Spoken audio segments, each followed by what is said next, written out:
Yeah, she's in the green shirt. Okay, I'm showing 6, you're showing 6. Okay. That's All right, we'd like to welcome everybody to our Riverdale City Council meeting for Tuesday, July 15th, 2025. Please let the record show that all members of the City Council are present, with the exception of Councilor Hawes, who is excused. We also have members of the public with us tonight, as well as members of our city staff. We have asked Chief Warren if he would lead us in the Pledge of Allegiance. The audience, please stand and repeat the Pledge of Allegiance with me.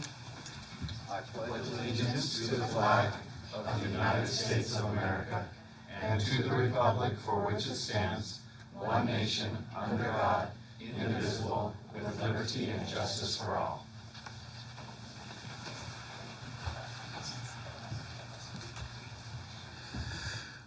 Thank you, Chief Warren. I have asked Councilor Hanson if she would offer our invocation tonight. Our dear Heavenly Father, we're so grateful for this opportunity to meet together as elected officials of the city. We're grateful for the many blessings that we have to live in this community and to serve. And please help us tonight that we may have Thy Spirit with us to help us to make the best decisions that we can for our residents and for our city, and that we can do so with patience and with understanding. We're grateful for the employees of the city, and please bless them and keep them safe, and bless them for all of the work that they do on our behalf. We're grateful for the many blessings of living in this country, and we thank Thee for these things in the name of Jesus Christ. Amen. Amen. Thank you, Councilor Hanson. We will now have a time for public comment. This is an opportunity to address the City Council regarding your concerns or ideas. No action will be taken during the public comment section. If you do approach the microphone, please state your name and city of residence, and try to limit your comments to 3 minutes.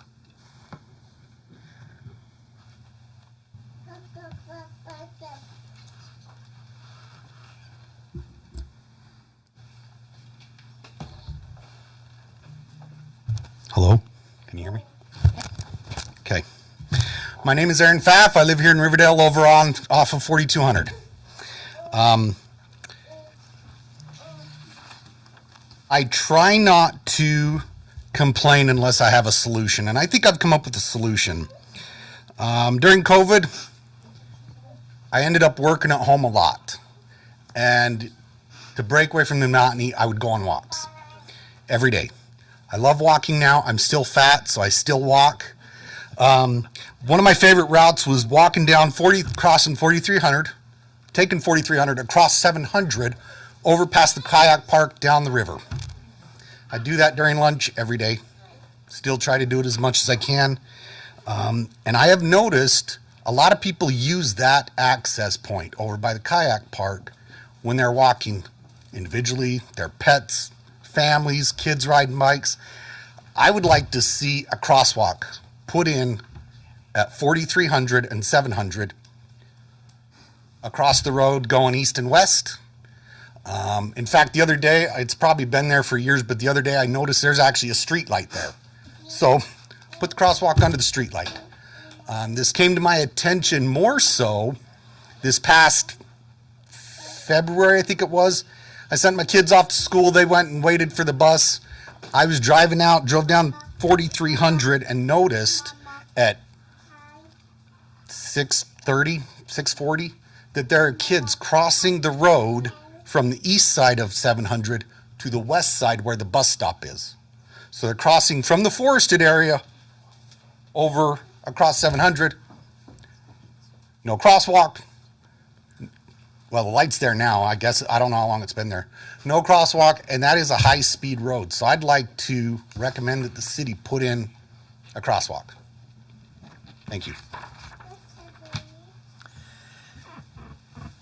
Well, good news, Mr. Pfaff. Or hopefully good news. That is something that we're trying to find a solution for. So thank you. Put my name on it afterwards. A sign of the. Something Yeah. like that. Make it cool.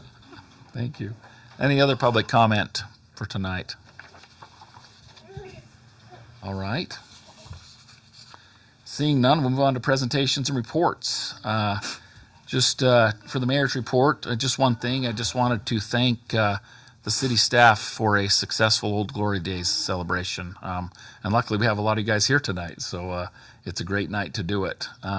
It's a huge lift, and it takes everybody in the city to pull it off. It's gotten almost kind of legendary now. People come from all over the county to come to our Old Glory Days, whether it's the pickleball tournament. I wish Mr. Taylor was here, actually, because his folks play a huge role. But whether it's the movie in the park, certainly the parade. I've heard estimates of 50 to 60,000 people come to that parade. The fireworks were absolutely amazing. Everyone I've talked to said they're the best they've seen, maybe the best ever in their life. And so they were fantastic. So anyway, all our police and fire, public safety out there, thank you to you guys. I know you have a long week and especially a long day. City administration, everybody that helped with that project. I mean, thank you so much. I go home that night after a super long day. We start at 6:30 with the sunrise service. We go all day long. It ends with the fireworks at 10:30, and then I lay there in bed and get texts from my friends and neighbors around the city telling me how awesome it was. And it's one of my favorite nights of the year. So it's a great time for the whole city.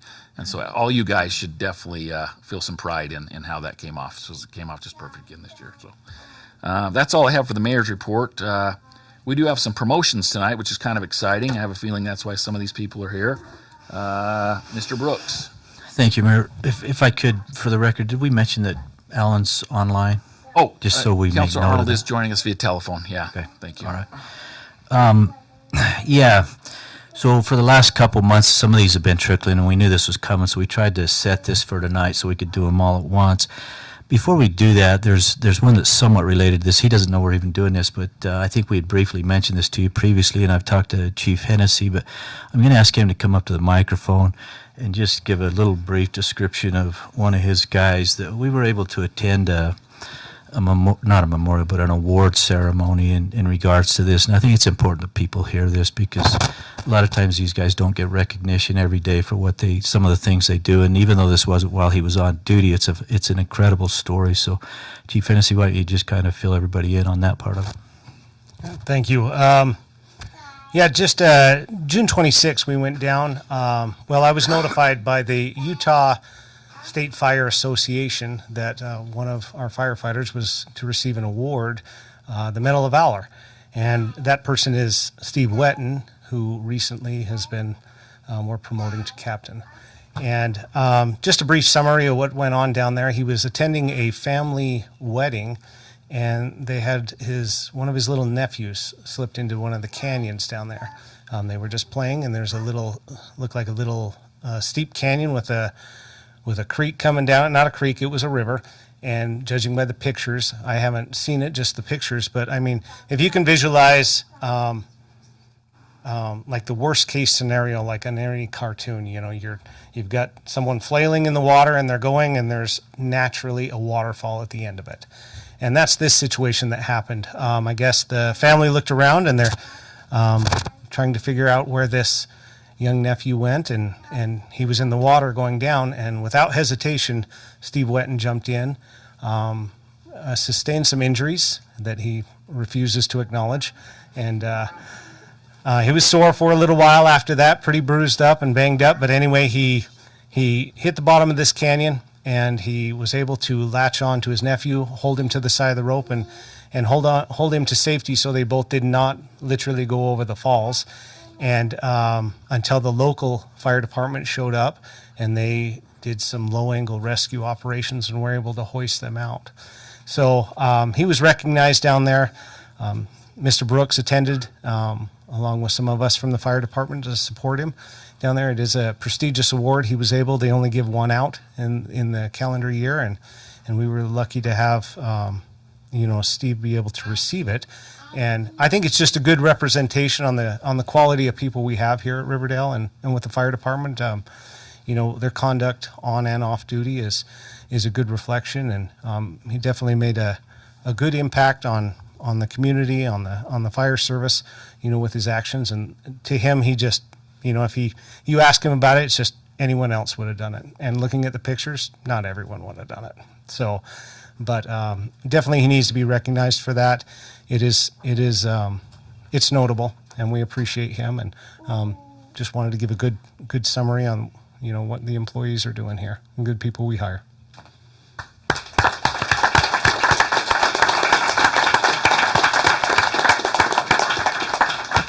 I'll ask the chief to stay up there. The reason I wanted to bring that up is because Steve's here on one of the promotions. So we'll turn the time over to Chief Hennessy on the promotions from the fire department. We've got a lot of good guys at the FD, and Steve Wetton is over the last few years. He's been with us quite a while now, and he was a good candidate and the best choice for promotion for the organization.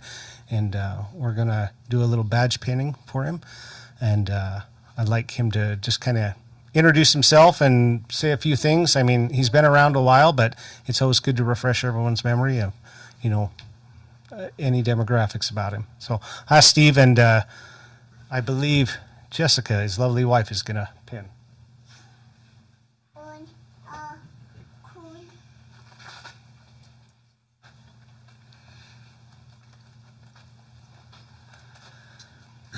Hello, I'm Steve Wetton. This is my wife, Jessica. Like Matt said, I've been our Chief Hennessy. That's going to take a little bit getting used to. I've been with Riverdale for just over 11 years now. So when I first started out here, I started out in the fire service up Northview, but I've always wanted to come here. And I was lucky enough to get hired and work up through the ranks, and I love it here, and I plan on staying here as long as I can. So I like it here. Good department, good city. So.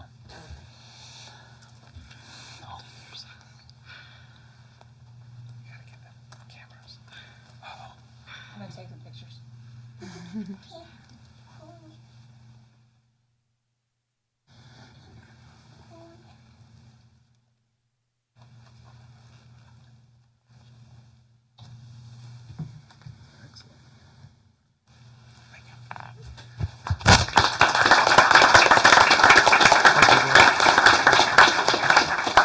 We look forward to him in this new position. This was a tough one to fill for me because this is filling my old position. So I was extremely critical on who we decided to fill the shoes, and we expect good things out of him, and he'll do us a good job. So thank you. Matt's just worried he's going to get fired, and so he's worried about that part. He wanted his old job. All right, we'll turn the time over to Chief Warren at this point to handle the promotions within the police department.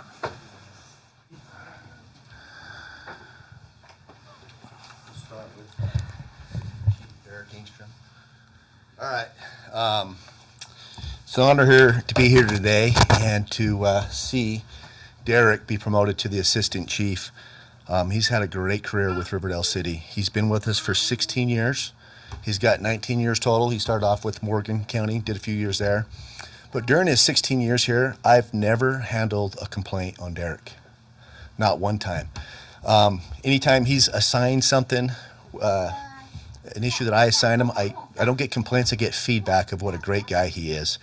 And he just exemplifies the culture that we have here at Riverdale City, not just with the police department, but within all the employees. He's very selfless. He puts everybody else above himself, and he's been a great leader within our department. He was a sergeant for 10 years. During that time, he was the investigation sergeant twice. And so he did a phenomenal job in that regard.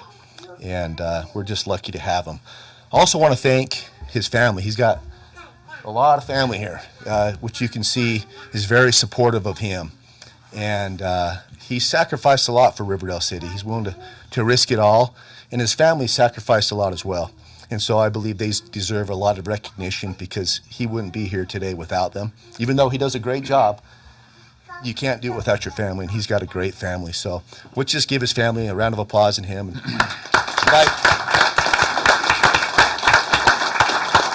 I want to invite his wife, Erica, up here. She's also in public safety. She's a dispatcher. She's been a dispatcher almost as long as, about the same amount of time? 17 years. And so you can imagine how stressful her job is sometimes, taking the calls, dispatching her husband to some of these calls, and trying to maintain her composure as well. But she's been a phenomenal support person for Derek, and Derek's been a great support for her as well. So we're honored for you to pin the badge today. I'm getting a photo.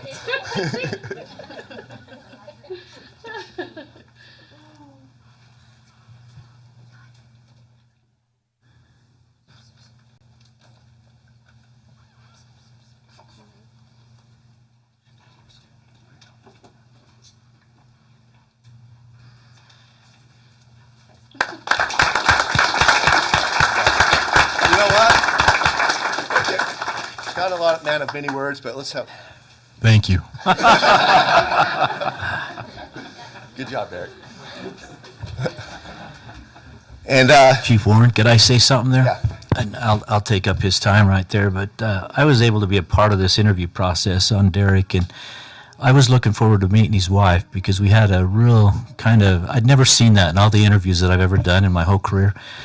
After we had evaluated everybody and decided on the choice, Chief Warren made his choice, and we brought Derek back in. We'd kind of mentioned, what's your wife thinking about this? And Derek wasn't even sure that he had it at that point, but had a pretty good idea. And he got a text from his wife at that exact moment. And it was one of the most touching things I think I've ever seen in my career. And it was just he had it in the bag, but she didn't know that. But she just kind of indicated to him that you're always my choice no matter what happens. So I thought it was very touching. And so to his wife, that was very classy. And that was a touching moment for me. So congratulations, Derek. You've deserved this, and we're looking forward to having you there. thanks, Steve. I'd like to invite Sergeant Ryan Schofield up to the microphone. Formerly Detective Schofield.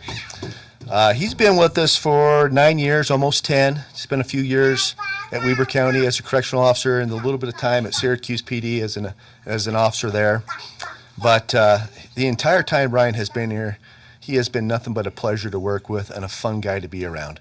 It doesn't matter if you're a criminal, you're a police officer, you're a witness, Ryan is going to put a smile on your face.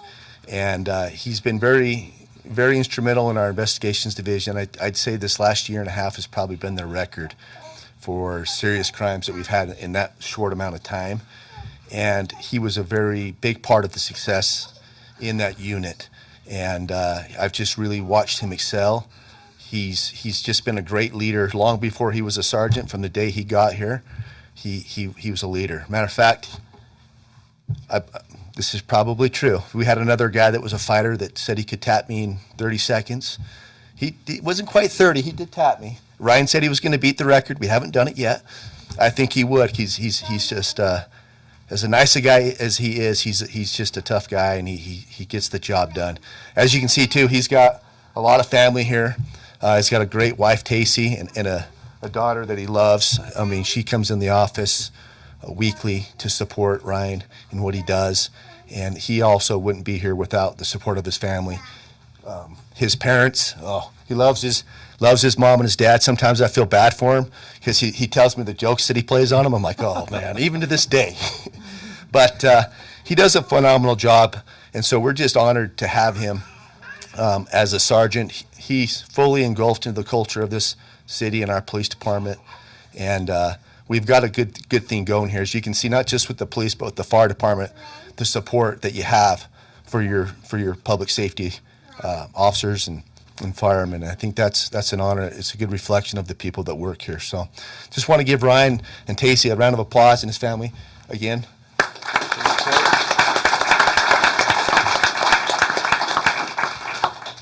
I think we messed that up. I wasn't even paying attention. I wasn't either. We Go ahead and throw that chief badge on me. we might have to make an official switch. Leave it to me. No, I apologize. Casey, come on up. We'll switch them after.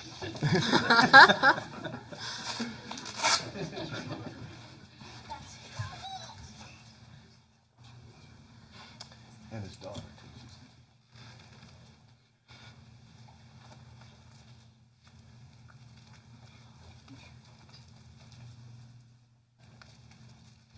Mama, back there.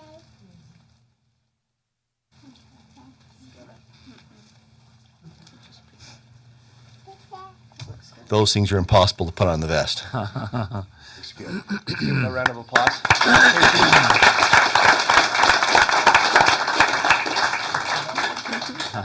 You want to say a few words? No. Great city to work for.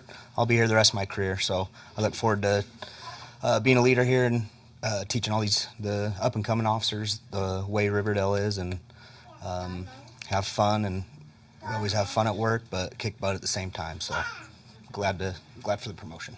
Thank you. Thanks, Ray.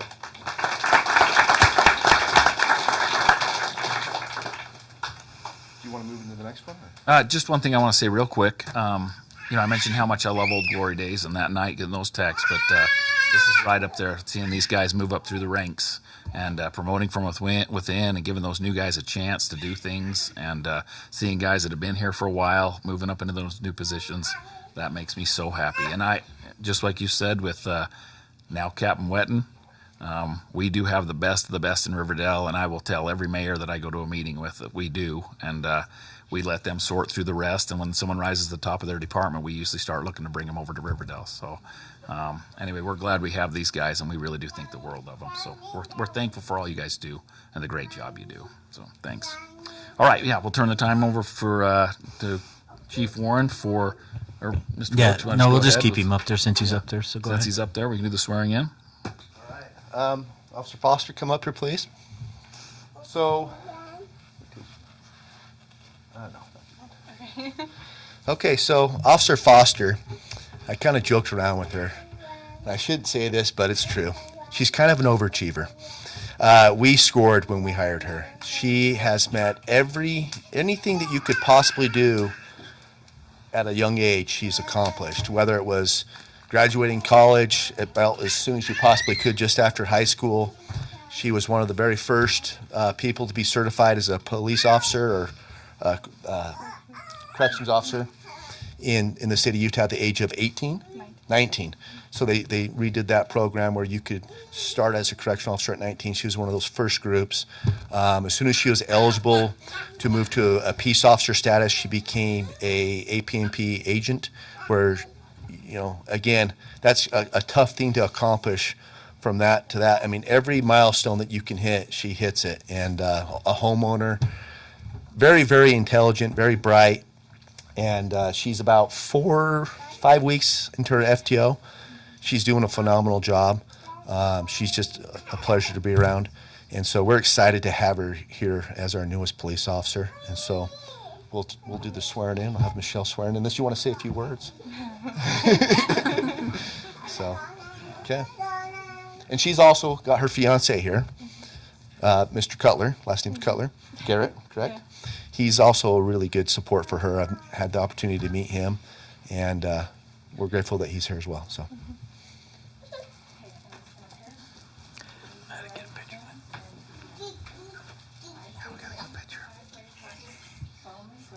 Solemnly swear that I will support and defend the Constitution of the United States of America and the state of Utah against all enemies, foreign and domestic.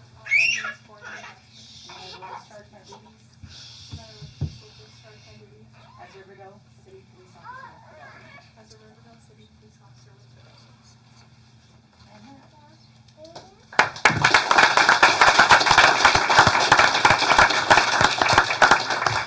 Just real quick, I mean that as the highest of compliments when I say overachiever. I want to look back 20 years down the road, and who knows where she'll be in this department. I think she's just that high of caliber of a person, and so we're lucky to have her. So, Thank you. Thanks, Chief.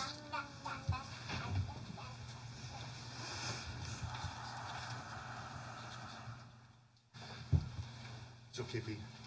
Sure. Okay. Sure. Does she have something you want to say? Just Officer Foster, I hope you know that you're joining a department that pretty much expects the world out of their officers, and they do deliver for us. So the bar is very high at Riverdale. We're excited that you're part of this department, and I've heard nothing but great things about you. So welcome aboard. Yeah, go ahead, Matt. All right, the fire department as well has a few firefighters that we need to swear in. We've got, I'll just introduce them. We're kind of backlogged on a few, so we're getting up to date with them. And we still have a few more to go, but we'll have to hit them in a later meeting. July tends to be the season for the vacations, so we miss a few of them. You okay?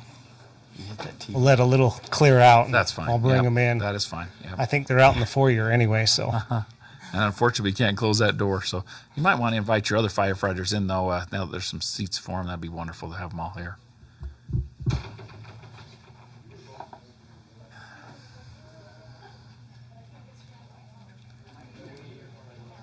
Once we get all this done, there should probably just be like the 10 of us here, I think.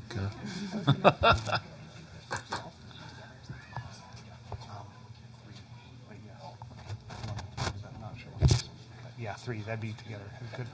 Thank you.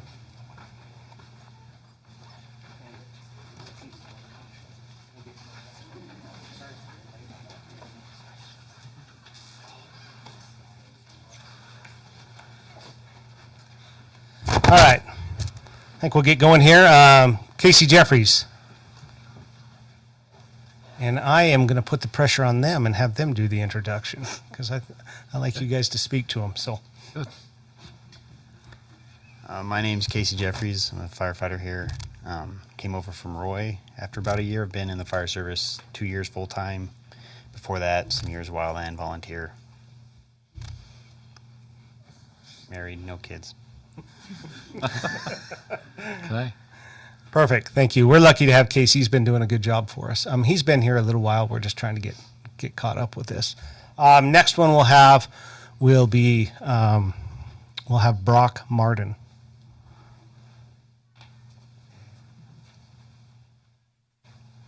Introduction, Brock? Yep.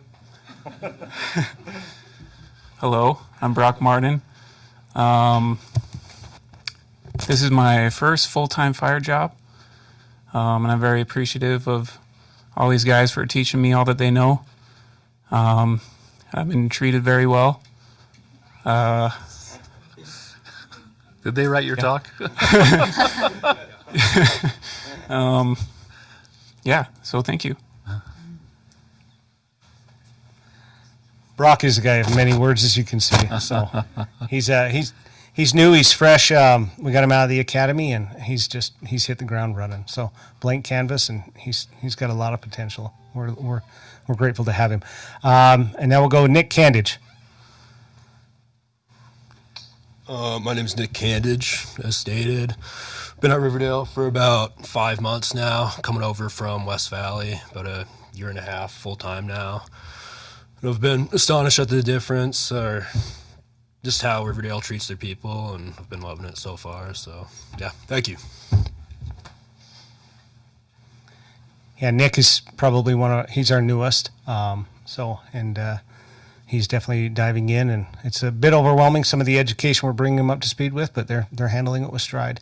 So one thing that I know Chief Warren and myself really strive for is we like to hire slow. We like to make sure we get a good fit for Riverdale, and a lot of these people that we have is proven to be so.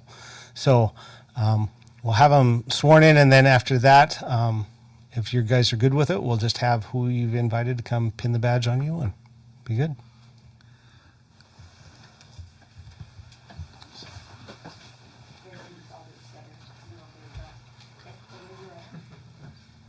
I state your name. I, Brock Martin, Do solemnly swear do solemnly swear that I will support and defend that I will support and defend the Constitution of the United States of America the Constitution of the United States of America and the state of Utah and the state of Utah against all enemies, foreign and domestic, against all enemies, foreign and domestic, and that I will discharge my duties and that I will discharge my duties as a Riverdale City firefighter with fidelity. as a Riverdale City firefighter with fidelity. Find your post there, sign.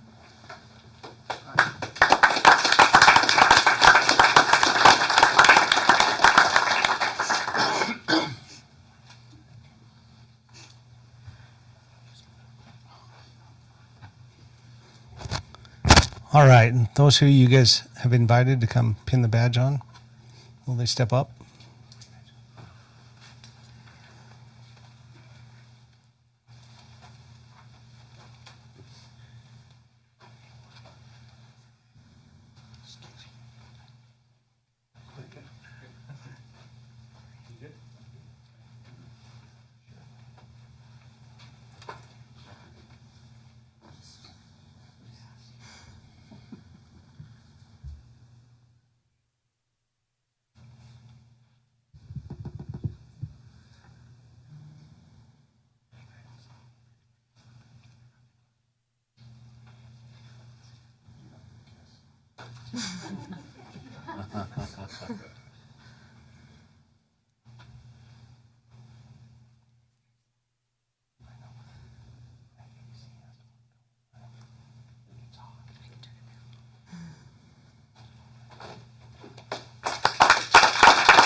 always exciting seeing the new guys in here and starting their career, and we're lucky to have them. And thank you guys for your support. We appreciate it. Thanks, Chief. Same thing goes for you new guys. We expect the highest, the best, and brightest to join Riverdale Fire Department. We are a little behind because I think I went on my ride along with Brock several months ago, so and that was a while ago. But and they had high praise for him at that time, and he was even newer than he is tonight. So you've made it this far, so that's good. So anyway, congratulations. We're grateful you guys are part of our city.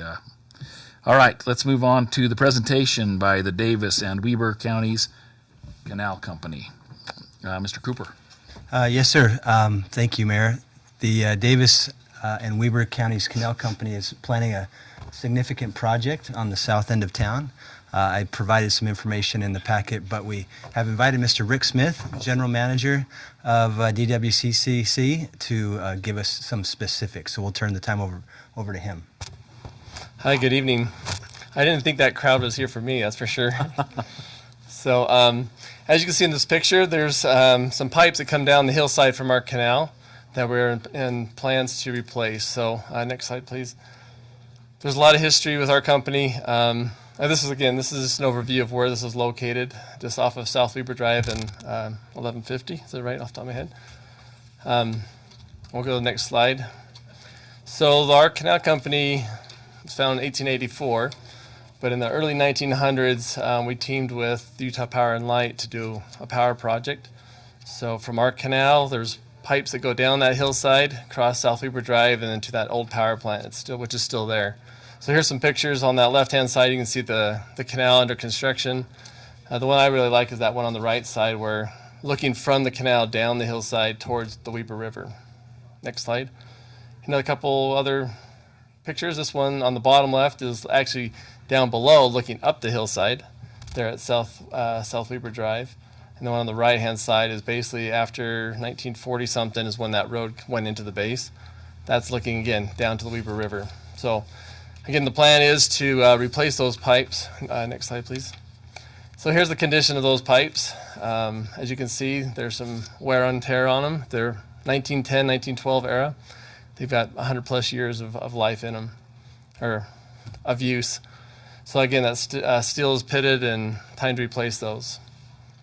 And also, if you look at the concrete foundation, that bottom left picture, it's starting to crumble. And again, it's one of those things that we do want to replace and restore it to new.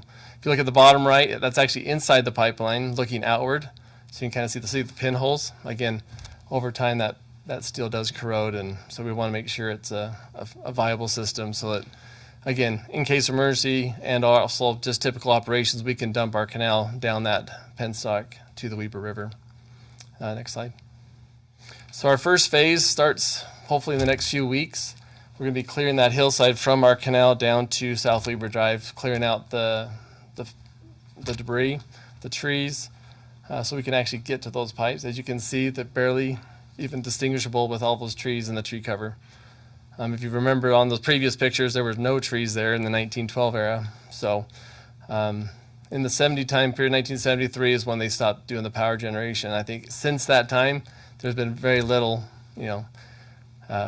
work or maintenance on that hillside itself. So we're going to clear those out this year, basically 12 inches or less. Leave the root system there, again, to help the hillside keep that stabilization there. Nye Save a Tree is our low bidder. So we're just working on final contract documents, and they'll be starting hopefully in the next few weeks. We're doing permits with the city as well as with UDOT, just to make sure we're dotting our I's and crossing our T's. So after that, in October, November time period, we plan on actually removing those pipes and putting a new pipe down that hillside. It'll be a fused HTP pipe, and it'll be buried. So again, the existing pipes are actually above ground. So this will be a below grade, a single pipe down the hillside. And we'll tie into the pipe that's existing that crosses South Weber Drive. And then our third phase, if you look downstream from that old penstock building, the old power plant, it's pretty much trees and everything down to the I-84 crossing. So again, that's our third phase, is to clear that out. It's a little trickier just because of real estate. Utah Power and Light actually owns it, but we have rights to be there. But then the Riverdale bench, if I think I've lifted them all off, we were based in UDOT, the golf course. We all dump our water into that facility. So we're trying to partner and work something out to get that cleared out and more functional. Again, it will take the water. It's just if you go out there, there's a lot of debris and trees. So in a nutshell, that's kind of our plan, and thought we just update you on that. And if you have any questions, let me know. Councilor Stevens. Yes, a couple things. What's the timeline, real quick, for these 3 phases? Tree removal will be. Well, the first, about the time you're going to start the first phase, and meaning to start this month or next month. So we're 20 something? Soon to be 20. So probably by the end of this month, if not first of next month, we'll start removing those trees until about October. Okay. And then October 15th is when we take the water out of the canal, and we hope to be able to start doing the pipeline in that October through January, February time period. Okay. And that phase 3 is still unknown, potentially next summer, if not beyond. All right. And then the second question is being around long enough, you learn a little bit of the topography and geography of the area. When you see a lot of vegetation, like in those pictures, it's because there's water. There's a water source. Now, in the hillside, we've learned that there are springs that come through. Are you doing any engineering or anything of that nature? And by the way, just to reiterate, that pipe is just an emergency valve to exit water. It's not under pressure or anything. Right. It's just all gravity. It's strictly when it needed to empty the canal for whatever reason. Yeah, and sometime in the spring when we first put the water in the April time period, we'll flush our canal and send dirt and debris down that way. So Okay. the initial week or so, we may flush there, but for the most part, it's off. Okay, so is there any engineering going to be happening for the hillside in the area for springs or of that nature? Not specifically springs. We did do a geotechnical test as well. Okay. But also, again, our plan, again, the hillside is our foundation of our canal and our pipeline. So we're not planning on impacting it. So again, we're trying to make sure that we have the least impact. That's one reason why we're leaving the root system. Then when we do excavate and put the pipe in, we will do some kind of reseeding or, slope stability type activities. Thank you. Any other questions from the council? Any comments, Mr. Cooper? All right, well, thank you for the presentation. Thank you. Take care. All right, we'll move on to presentation number 5, the City Administration Report. Mr. Brooks. Thank you, Mayor. The department reports are in your packet, minus Cody's. That's kind of the one we all kind of look forward to, but he wasn't able to get that done, but he will have that finished up this week, and we'll get that sent out to you just separately. Do you have any questions on any of the other things that are included in there? I have some of them here, but I don't think there's anything really controversial there. By way of anniversaries, we don't have anybody on an anniversary year. However, we have Lynn Wright with 22 years with the police department. Steve Wetton Knight, I guess, here, and Ryan Schofield both at 11 and 8 respectively. So congratulations to them. We have staffing authorization continues to improve. As you saw tonight, some of these we've been waiting for a while, especially with the fire department. So it's good to get those caught up and get all those positions filled that are still outstanding out there. As far as the community development report, you want to give any kind of update on any of the current things we have, Brandon? Just briefly, Trader Joe's seems to be on everybody's mind, rightly so. So you've seen the progress that they've been making there. Things are going well. They've got the facade getting on the new building, so that tall parapet with some signage there. They've also painted the retaining walls at the America First Credit Union Hillside project. If you've noticed that they were a concrete color, kind of a grayish color, that's their native color. They do stain them the approved color, which is more of a beige tannish, which will tend to blend in behind the landscaping that goes in front. So just 2 quick, interesting updates. Nobody's questioning us on Trader Joe's anymore. Even the mayor's getting calls from the TV station, but now they believe us. Before they didn't, but it's starting to fall into place. One other thing I would say on that, we received confirmation yesterday from America First that roundabout they're shooting for mid-August to be completed. So we're finally seeing the light at the end of the tunnel. All the problems and obstacles are gone. Well, they're not gone. They're there, but they've overcome them, and they're just finishing up the work. Sean, you got anything? Yeah, that's what I said to him. But he said, yeah, mid-August, we're good to go. So we'll see. But you are, if you drive up there, they've ripped all that other stuff out, and they're getting it replaced. So I think it's fair to say we're getting close. We'll hopefully see that by the end of the summer for sure. So We have a date on Panera. Their targeted date was today, actually. So they're a little behind. I anticipate it will be over the next couple of weeks. They'll start to transition from the building team to the operational team, and I'm working with their staff to try to pin down a grand opening date. Okay. Same thing with Mission Barbecue. They're getting pretty close as well. I think their turnover is closer to the first week of August, and so we might see both Panera and Mission Barbecue grand opening sometime in August. and that's all I had on my report, Mayor. Okay. Any questions from the council for Mr. Brooks? Okay. Thank you. We'll now move on to consent items. We have two, and we're going to do them separately. So the first consent item is a consideration to appoint Laura Hilton and Jason Francis to the Riverdale City Planning Commission. I had the opportunity to interview both of them, and they both had expressed an interest in being on the Planning Commission, so I went and spent some time with them and was very impressed with their answers to a list of questions that I had for them. They're very knowledgeable about what's going on in the city, and I think they're going to do a great job on the Planning Commission. We are sad to see Commissioner Noland and Commissioner Polson go, but they are both kind of suddenly leaving us in August, and so we kind of had to hit the ground running on this, and I was glad to have two qualified candidates that had kind of expressed interest over the last little while in doing this. If the council has any questions for them, I would welcome them to come up, but if not, we would just need a motion to confirm their appointment. That's Laura Hilton and Jason Francis to the Planning Commission. Is there any questions or comments? Mr. Francis? Just, oh, okay. Thank you. Yeah. Yep. Very good. Any other questions or comments? I'll make a motion. Okay. I'll make a motion to approve the appointment of Laura Hilton and Jason Francis to the Riverdale City Planning Commission. Okay, we have a motion. Do we have a second? I'll second. Motion and a second. Any discussion on that motion? All in favor say yes. Yes. Yes. Any opposed?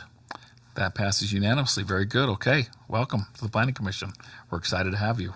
And you guys can do your stuff from here on out. So thank you. Yeah. I'm excited about that.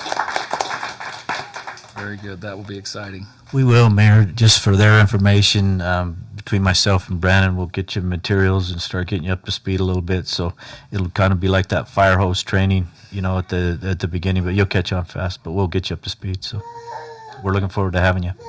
Exciting. All right. Our second consent item is consideration to approve the meeting minutes from our June 17th council work session and council meeting. Any changes or corrections to those minutes?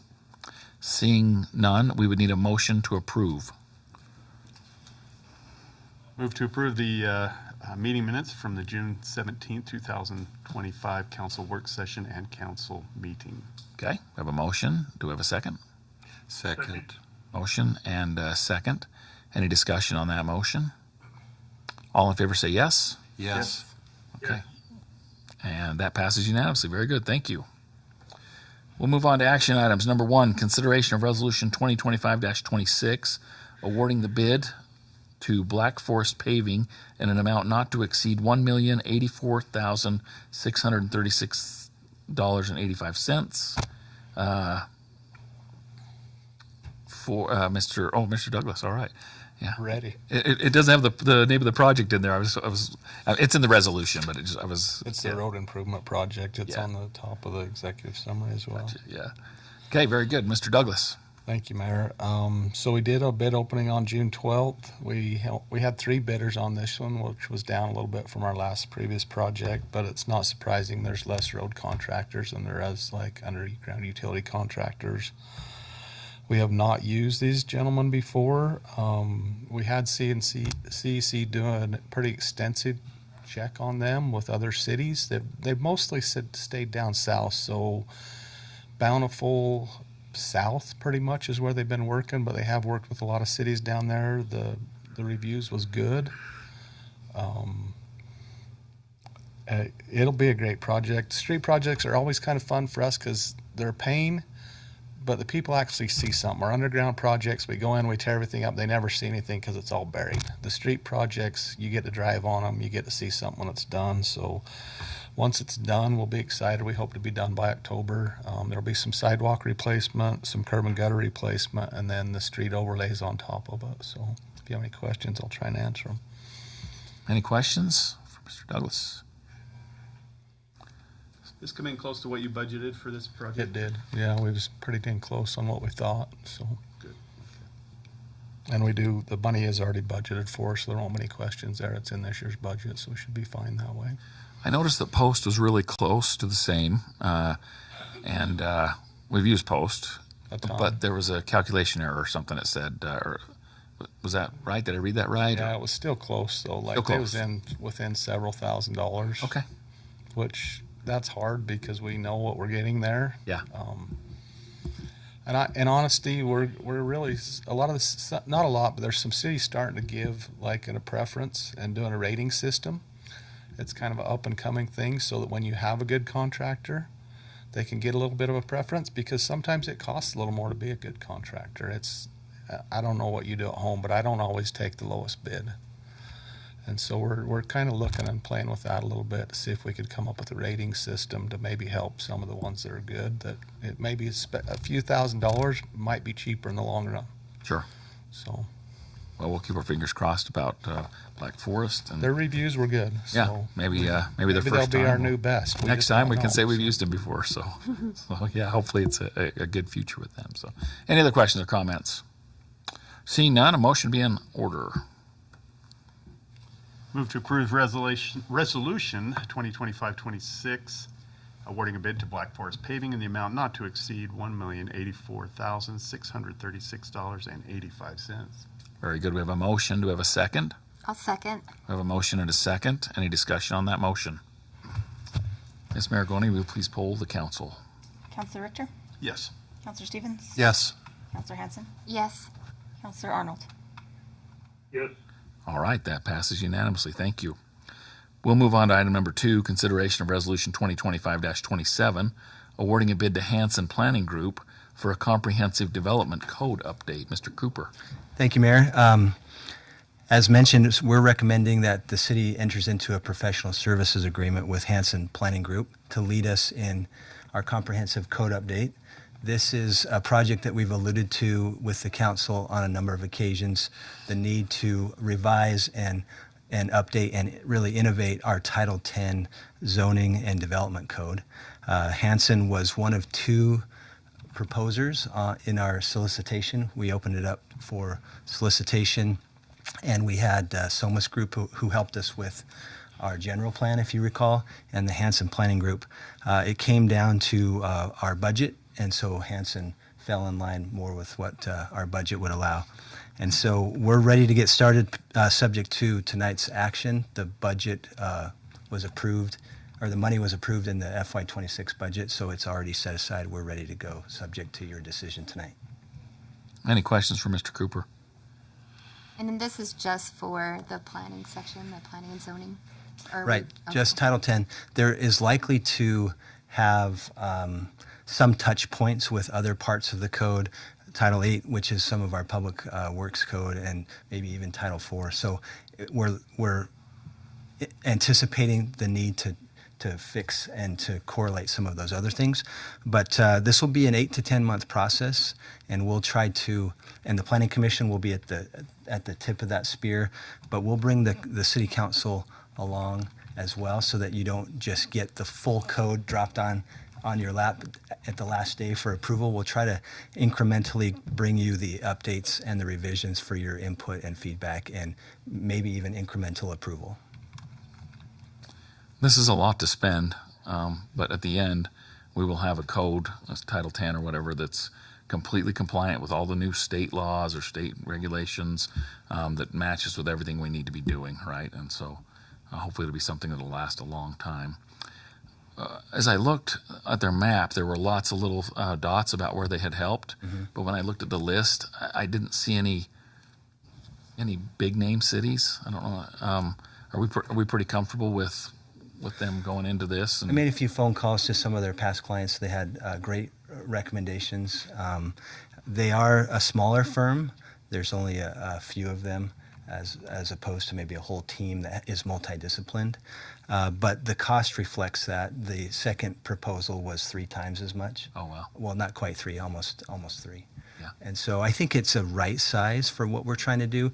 If this was a more comprehensive general city code update, then we might want to do something different. But because we're focused just on Title 10, I think it's right-sized, and they'll be nimble enough to respond to our needs. So I think that's going to be really good, as well as if the council or the commission have specific thoughts or direction. I think they'll be able to respond to that pretty well.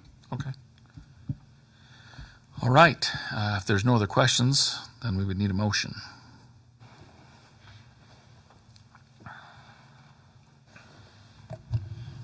Move to approve Resolution 2025-27 awarding a bid to Hanson Planning Group for the Comprehensive Development Code update. Do we need to get a dollar amount on that? Yeah, we probably should put that in there, yeah. Do I put the whole amount, 260, or the? Not to exceed that. $63,950. Just our portion. Not to exceed the amount of $63,950. Okay, we have a motion. Do we have a second? I'll second. Motion and a second. Any discussion on that motion? Ms. Marigold, you please poll the council. Counselor Hanson? Yes. Counselor Arnolds? Yes. Counselor Richter? Yes. Counselor Stevens? Yes. All right, that passes unanimously. Very good. I'm excited to have that updated. It goes back a few years, so it'd be nice to have a nice fresh copy on that. Action item number 3, consideration of ordinance 996, amending Title 4, Chapter 5 of the Riverdale City Code to clarify enforcement options for nuisance violations. Chief Warren. Thanks, Mayor. So all this proposal is to clean up the nuisance chapter. Before, there was some language in there that was kind of confusing depending on which way you looked at it, of when a criminal citation could be issued. All this does is remove the option of the criminal citation and make it its own section. Therefore, we could go to that option before. The biggest thing it says in here was, before we could move to a criminal citation under that particular chapter, it says the city may take one or more of the following actions against any reasonable person who fails to comply with the terms of a voluntary consent agreement, an administrative citation, or an order of the justice court. So criminal citation was under other remedies. So the way we do it now is we always try to handle at the lowest level. We try to gain voluntary compliance through the resident. If we don't, then we would traditionally move towards a criminal citation. The reason I like the criminal citation better than the administrative citation is there's a higher burden of proof that we have to prove as the city. It actually, to me, benefits the resident, so because we have a higher burden of proof to show the judge before he finds them guilty. So I think it's kind of a last case scenario.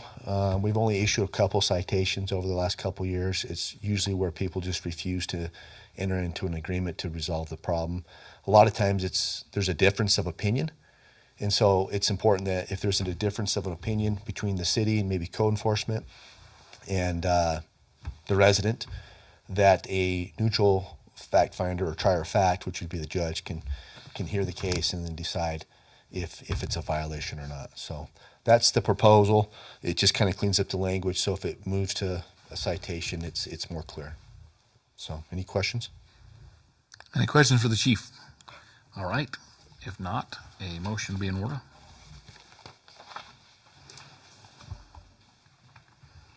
The motion to approve Ordinance 996, amending Title 4, Chapter 5 of the Riverdale City Code to clarify enforcement options for nuisance violations. Okay, we have a motion. Do we have a second?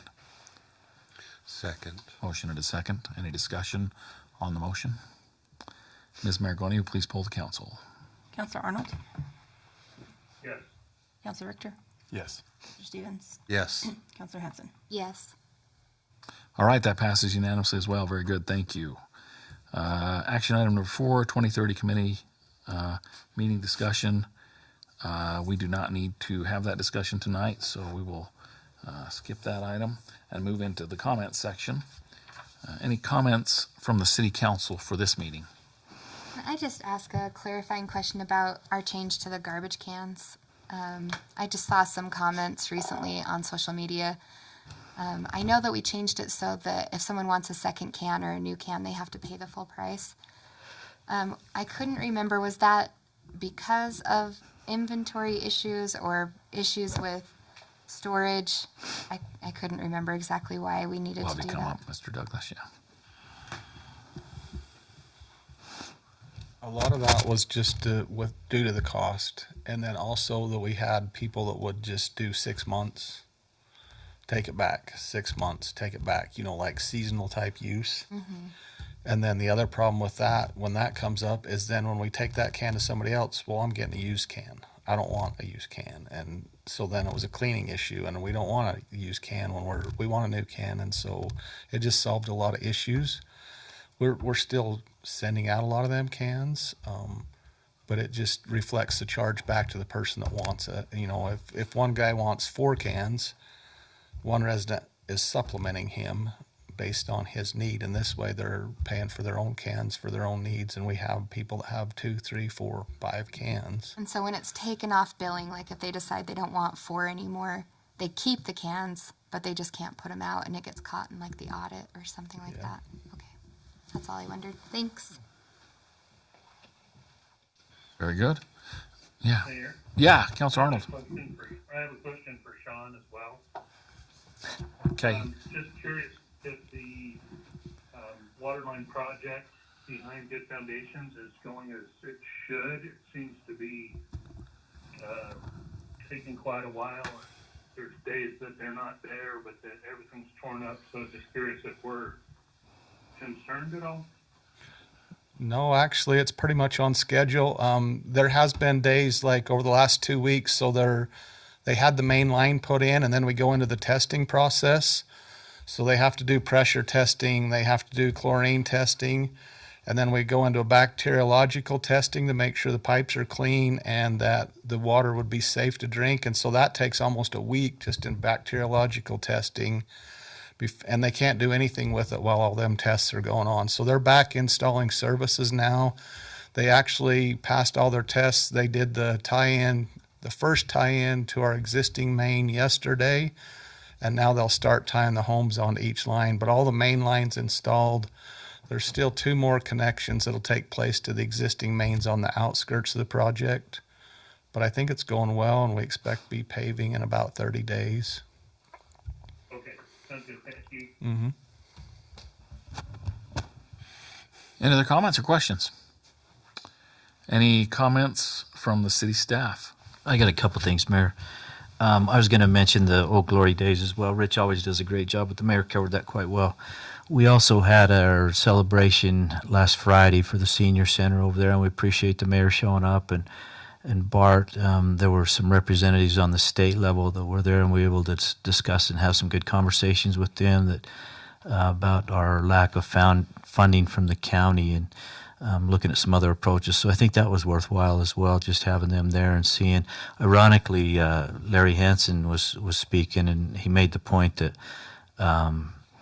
a lot of those people wouldn't know him, and he asked how many of them were non-residents. And so a couple of those representatives were there when they saw it, and probably 60% of those people who raised their hands were non-residents that were there at our 20th anniversary celebration. And that was kind of the point we were trying to drive home from them, is that we are just getting beat up on this thing. And We're doing some geofencing on both that and the Old Glory Days, which we'll be able to get some numbers to you to kind of show you some of the numbers of people who are coming in here for both of those activities. So that'll be coming up here soon.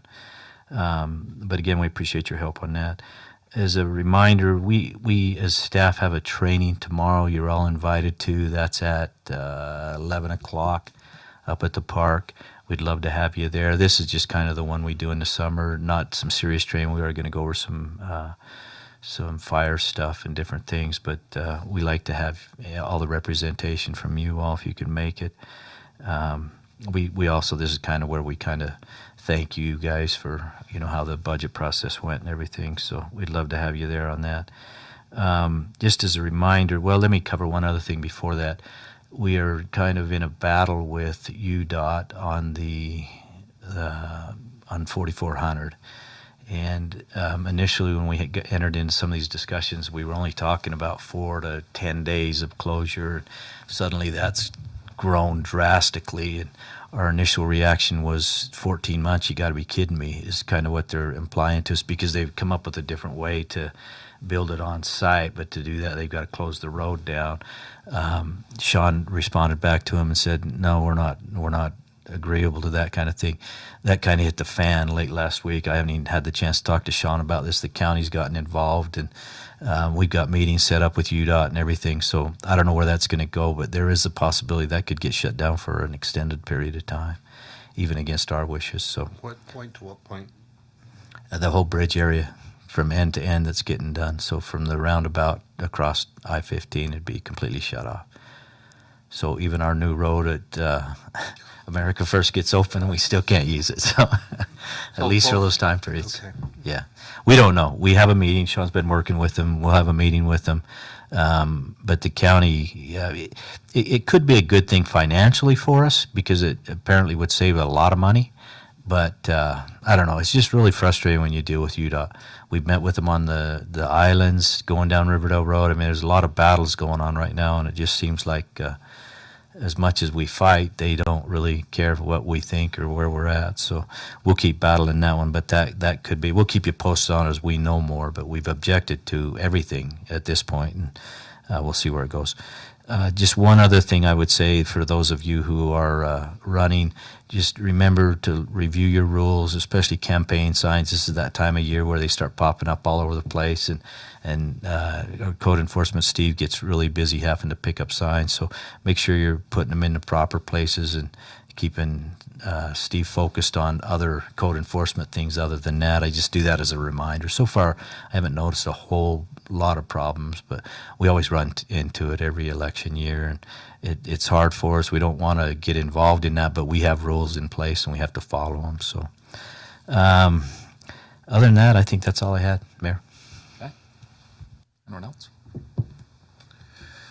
All right, thank you, Mr. Brooks. I did have a bunch of comments. So first of all, there is going to be another service project in September.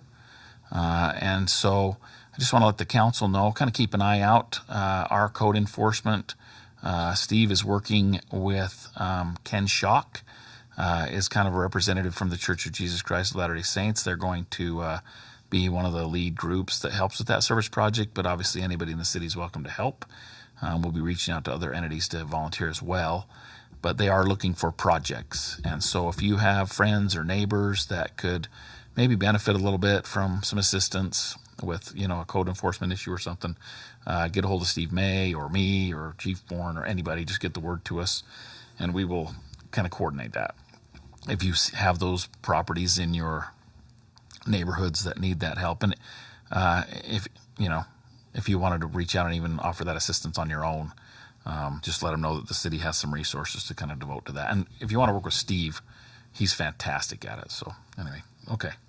Next, a thank you to Mr. Douglas for not allowing me to say that the roundabout was going to be done in April or May long ago when I tried to announce that. So obviously, I don't even know if it's going to be done in August, but anyway, the way that's going, yeah. So let's see. Next thing. Oh, the senior center. I wanted to mention that as well. I happen to be standing right next to Representative Katie Hall when 70 people raised their hands and said that they weren't from Riverdale. And I said, do you see what a resource this is for the county? And I said, but the county decided to send the money for Southern Weber County to the Terrace. And she said, I didn't know they had a senior center. I said, they have kind of a room. And anyway, they got all the money. And so she was blown away. And it was great that Miranda was able to get Katie Hall, Jill Colford, and Jake Sawyer, who isn't actually a Riverdale representative, but he's a state representative. All three of them were there and saw that, and it was just phenomenal. There wasn't any seats left.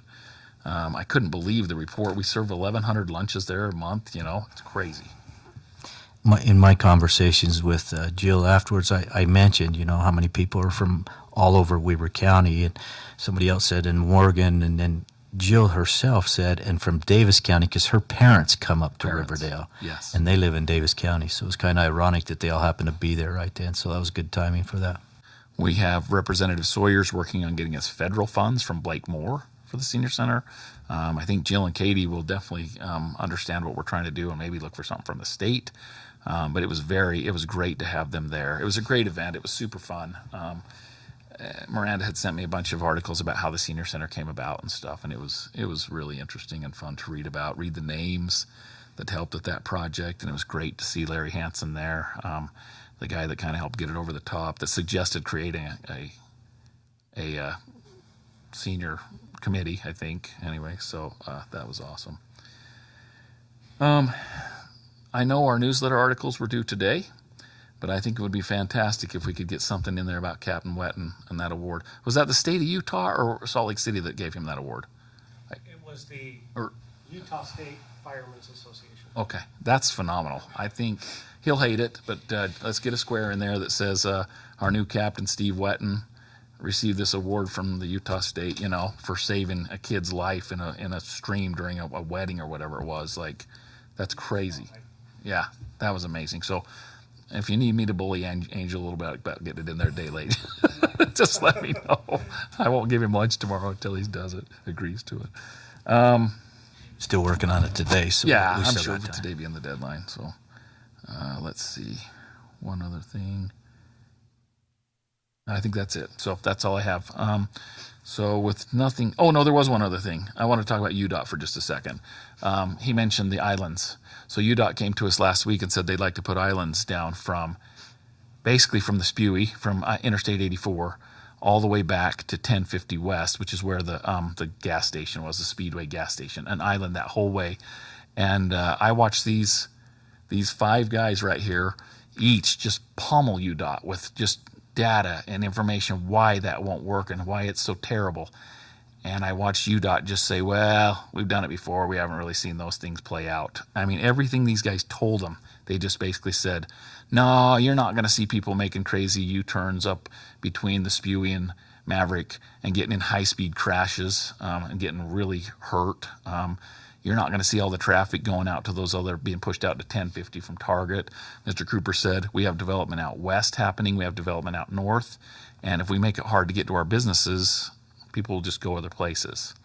And each one of them had their case so airtight as they just described why the fire department won't be able to get to the south side of Riverdale as they come down 1150 West and run into an island. And UDOT just acted like they didn't really care. Then I sat in the sewer board last night and heard a CRA request for a new target out on 2700 North, which will impact our target drastically.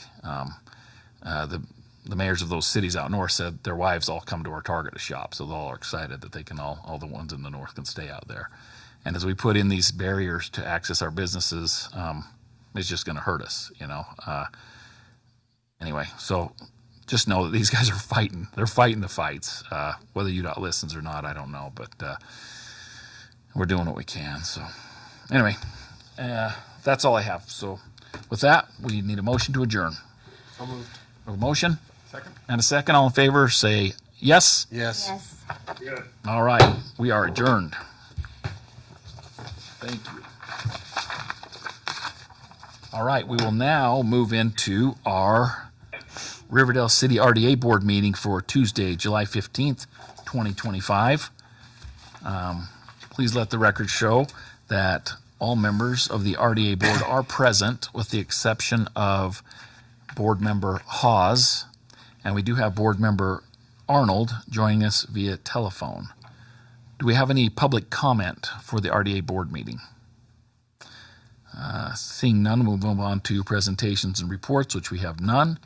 We'll move on to item D, consent items. Number 1, consideration to approve the meeting minutes from the June 3rd, 2025 RDA board meeting and work session. Any corrections or changes to those minutes? Seeing none, we would need a motion to approve. Move to approve the meeting minutes from the June 3rd, 2025 RDA board meeting and work session. We have a motion. Do we have a second? Second. Motion and a second. Any discussion on that motion? All in favor say yes. Yes. Yes. Any opposed? That passes unanimously. Action items. Number 1, consideration of Resolution 2025-05, approving a letter of concurrence and match agreement with the Wasatch Front Regional Council. Mr. Cooper. Thank you. As we've discussed again previously on a number of occasions, Riverdale City has been awarded, Riverdale City / the RDA has been awarded a $200,000 grant from Wasatch Front Regional Council for the purpose of master planning the Stringtown area. This $200,000 comes with a $60,000 match for a total budget of $260,000. This will allow us to work with the stakeholder group that we've assembled, which is largely the property owners and Riverdale City, to go through a multi-months long process of master planning the 300-ish areas that 300 acres of area that we've dubbed Stringtown. And at the end of that, we'll have a master plan that will allow us to move forward with some kind of a development that is consistent with Riverdale City's goals and visions, and also what the landowners would want to do as a group instead of individually. And so the letter of concurrence is just our signature recognition that the $60,000 is indeed available. It's been budgeted in the RDA budget, and that was approved in our FY26 budget approval. So we're all set to go, subject to this signature. Any questions or comments for Mr. Cooper? What will be the level of involvement from the city council? We've talked about that a little bit. I think it's whatever you all desire. I've set it up to be flexible enough to where we can accommodate your various schedules to a point. There'll be about 7 or 8 landowner stakeholders, and then you all, and then the planning commission. So as much as we can coordinate everybody's schedule and work together in this planning process, we'll have a consultant that is on the Wasatch Front Regional Council pool that we'll be using, and we'll be selecting them in the next week or so based on tonight's action. So I think we want your participation, we want your vision and your ideas, so it's just a scheduling matter. Good. Okay. I'll make the motion to approve Resolution R 2025-05, approving the letter of concurrence and match agreement with the Wasatch Front Regional Council. And I'll second. We have a motion and a second. Any discussion on that motion? Ms. Mariconi, will you please poll the board? Board Member Stevens? Yes. Member Hanson? Yes. Board Member Richter? Yes. Board Member Arnold? Yes. All right, that motion passes with all in favor. Thank you. We'll now move on to action item number 2, consideration to adjourn into a closed session pursuant to Utah Code 52-4-205D and E to discuss the sale or purchase of real property. Any questions about this closed session? Seeing none, we would need a motion to adjourn into closed session. Mr. Mayor, can Yes. move to adjourn into closed session pursuant to UCA 52-4-205B and E to discuss the sale and purchase of real property. Okay, we have a motion. Do we have a second? Second. Motion and a second. Any discussion on that? Ms. Mariconi, will you please poll the board? Board Member Richter? Yes. Board Member Arnold? Yes. Board Member Hanson? Yes. Board Member Stevens? Yes. All right, we will adjourn into closed session. One other quick thing. Can we get those pictures in the newsletter too of all those swearing in things? Yeah, thanks. Okay.